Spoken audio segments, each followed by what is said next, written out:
Kabar duka, penyanyi Eli Kasim meninggal dunia di RS Metropolitan Medical Center, MMC, pada Rabu, tanggal 25 Agustus tahun 2021. Kabar kepergian penyanyi legendaris asal Minang itu tersiar melalui pesan singkat yang telah beredar di WhatsApp.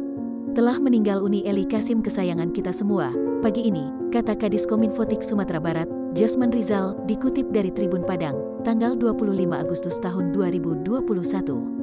Pelantun Ayam dan Lape itu dikabarkan meninggal dunia sekitar pukul 3.48 waktu Indonesia Barat di RS Metropolitan Medical Center MMC, kawasan Kuningan, Jakarta Selatan.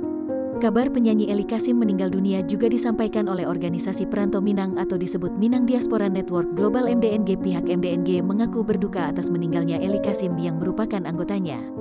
Inna lillahi wa inna ilaihi rajiun. Atas nama keluarga besar Minang Diaspora Network Global turut berduka cita atas berpulangnya ke rahmatullah Uni Eli Kasim, artis legendaris kebanggaan masyarakat Minang sedunia pada Rabu tanggal 25 Agustus tahun 2021, kata Dino Patijalal, Presiden MDNG, dikutip dari Kompas.com.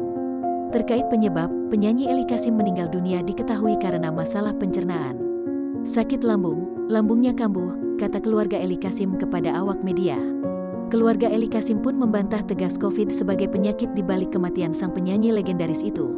Pasalnya, memang bukan COVID yang menjadi pemicu kepergiannya, melainkan riwayat penyakit pencernaan kronis yang sudah menyebar ke organ lainnya.